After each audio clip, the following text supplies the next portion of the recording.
So I'm going to apologize right off the bat for the shaky camera. But we're going on a hike. And although this is a road in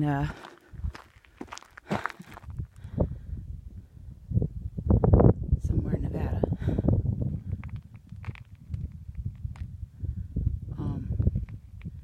there's a lot of loose gravel down here.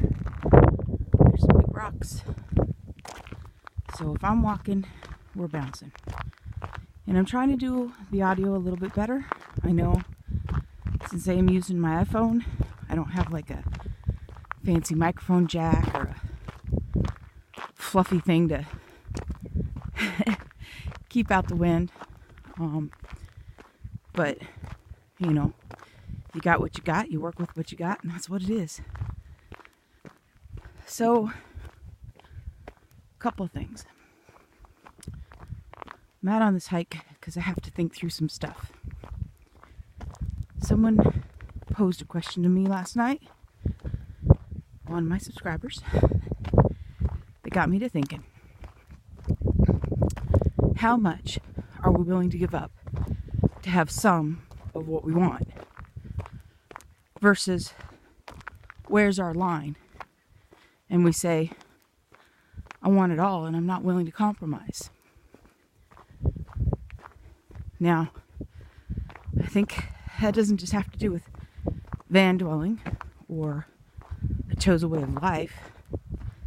I think that has to do with everything. I think it's related to everything. I think that's pretty much a question.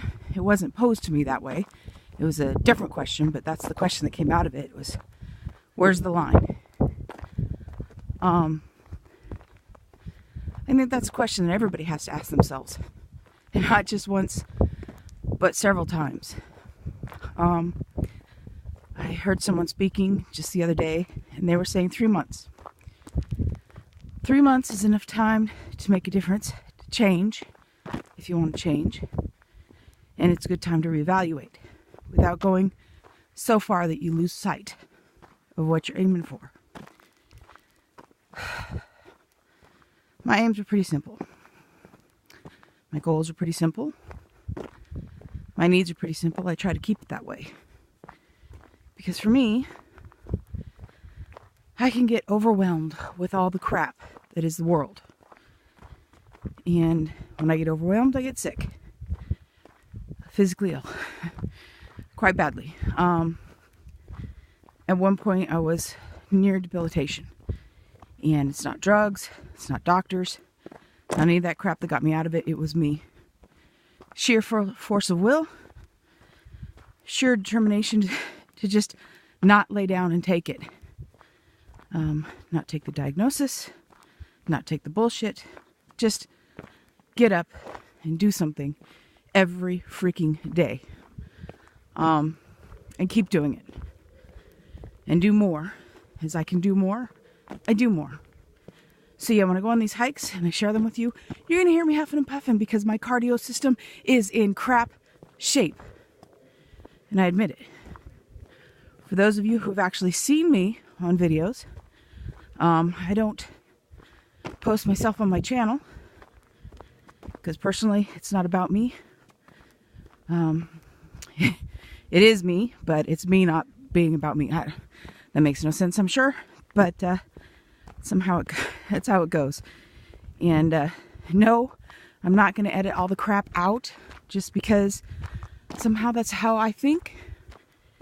And if anybody wants to know, they can watch, and if they don't have to.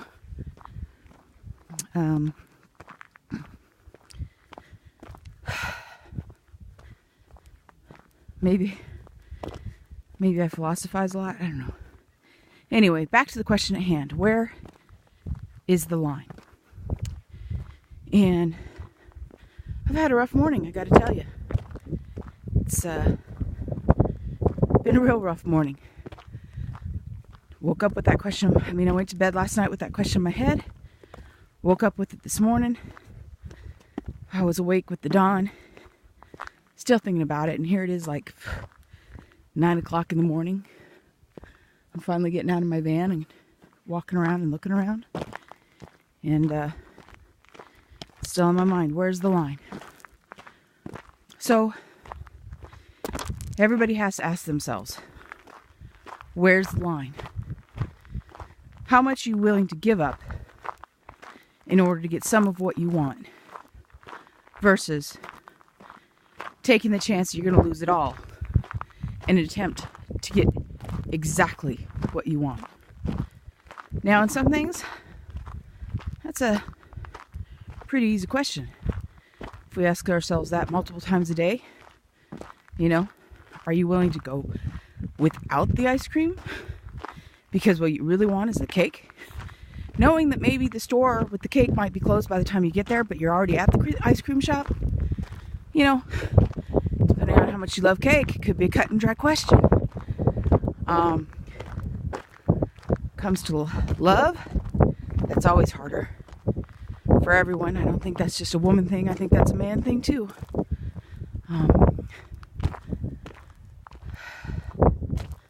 For love, that's a real hard one. You get told growing up, a bird in the hand is worth two in the bush. People tell you don't give up what you already have. Other people tell you, well, if you love them, let them go. Yeah, that's not the problem. Letting them go is not the problem. Worrying about whether they come back or not, it's kind of a problem. But it can be managed. The real problem is not deciding whether you want to let them go, but whether you yourself want to walk away.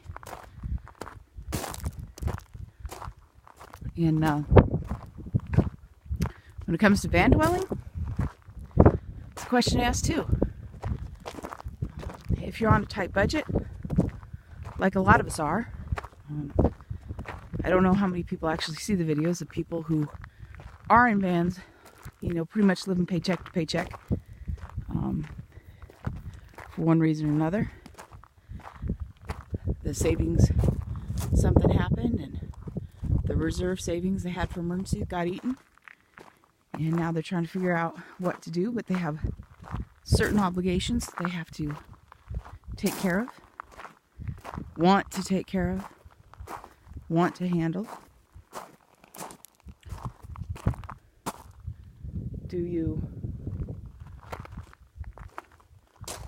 find a permanent job anyway to get your finances back and city dwell for a while in the same community and try to get yourself back in order and say, sorry kids, sorry I promised to be here then, and sorry I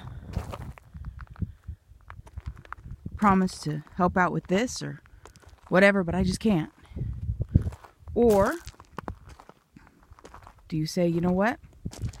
Yeah, I don't really have the money I should have in my savings.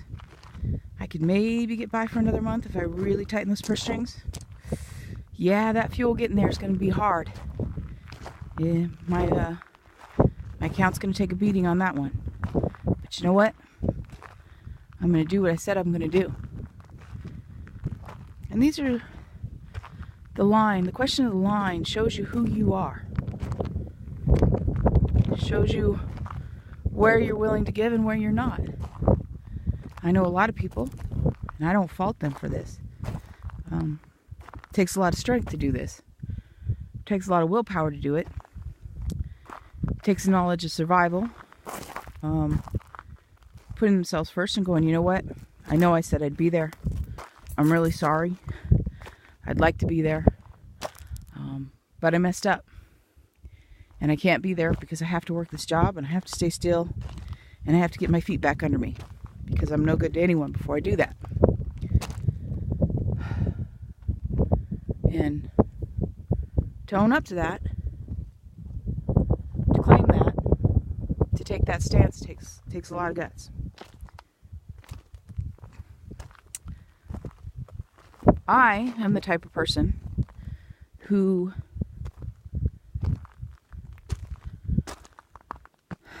a lot of times will go, you know what, I know it's going to be tight, and but I'm going to be there.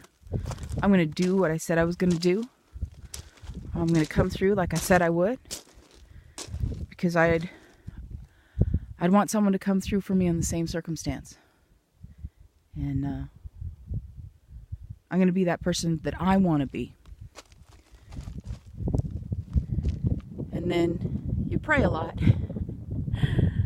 that the world will provide, that God will provide, that things will turn up the way they turn up, and that you'll be okay. And I think the powers that be, God, whoever you're with, on whatever side of the religion or belief line you are in or on, things turn out okay. I have some scary moments, but they turn out okay. But that's what it is for me in traveling and being in the van life. Now, don't get me wrong. I love a good work camping job. If it pays well, keeps me in one place, I don't use too much gas, it's great. But I do get itchy feet within a few weeks. So that makes it difficult for me. I've been where I've been now, where I'm camping currently. I left the city. I just had enough, had an opportunity to get out and spend some time with somebody who means something to me. And I took it, knowing that it was going to put a dent in my pocketbook, especially not be working. But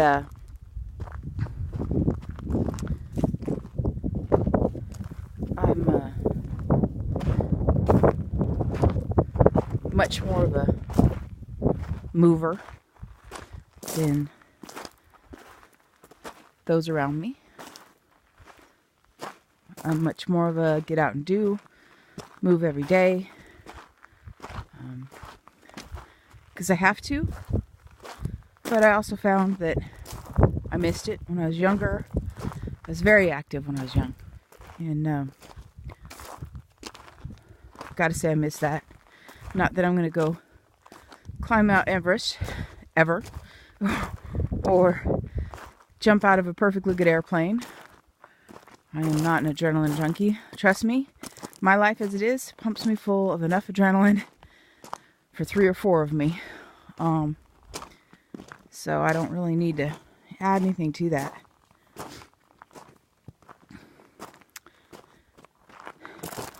But I'm always working on that line. What is the line? What am I willing to give up to get it all? What am I willing to compromise to take some of it? Last couple of days I've been compromising.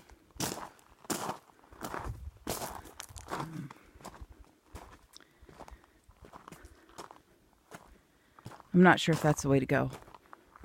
That's probably why, when posed with the question that brought up the line question to me again, I struggled with it. I woke up with the same question on my mind. I laid in bed several hours, struggling with it. So much so that those around me noticed that something was wrong.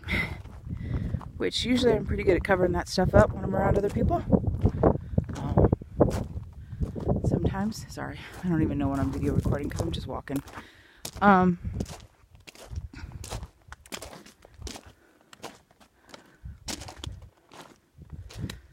Sometimes things get to be too much or too deep. And I got to think about them more. For the last few days I've been compromising. I didn't realize at first that I was. And now I've been asked to continue compromising. To take the part of what I have and relax. Some people can do that. I gotta decide whether I can do that or not. Or it's time for me to say, you know, love you, but I'm out of here. I need something else. This is not it.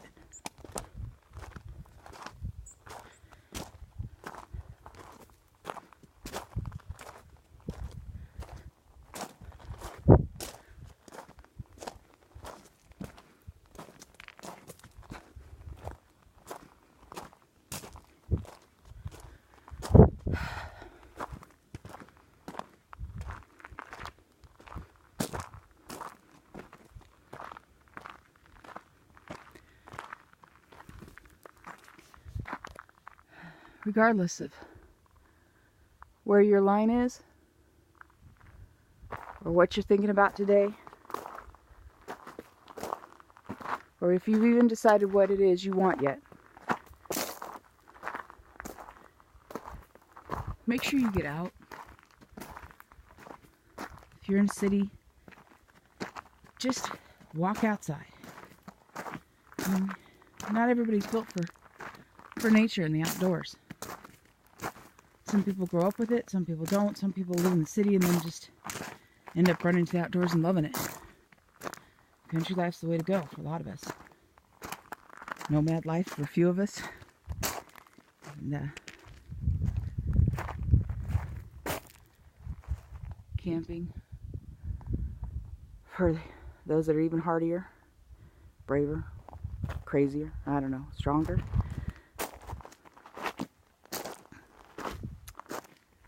But even in a city, get out. Walk outside your door. Look at the people around you, the dogs, trash, the cars, the whatever. Close your eyes and listen. Listen to the heartbeat. The world has a heartbeat. Each place you're in has a different heartbeat, a different way it breathes. Every place has its own smells. Take them in. Memorize them if you can. I'm not so good at that, but I know a few people who can. It always amazes me. And they can say, oh, that smells just like blah, blah, blah. I'll be like, seriously? You remember that? But, the point is, no matter where you're at, always appreciate where you're at. Because if you don't, even if you're not yet living the life you want to live, or if you're not sure, if you stop and appreciate where you're at least you can find some happiness in that. At least in that moment, you're alive. You're living. You don't have to bungee jump or go exploring to remote places or hike through this kind of crazy desert. Climb mountains. I mean, and if you can't, don't feel bad because you can't. Depression's a killer. Really, honestly, it is. Ask a doctor. It'll kill you. It'll find some other way to disguise your death, but it's the depression that'll get you.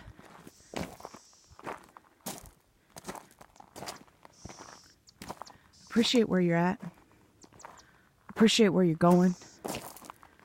Appreciate where you've been. Because you only get this time once around. I know everybody says that. And it's hard to fathom because our days seem to string together and string together. Sometimes it only hits you when you lose somebody close. Do you realize how short life is?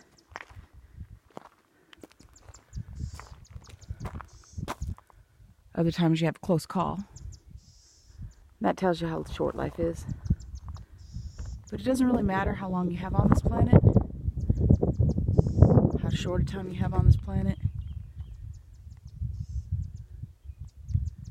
It's the little things. It's not big grandiose things about what you do with your life. It's not the country songs about riding bulls and, experiencing things. It's the small experiences. It's taking the time to listen and breathe.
Y'all have a good day now.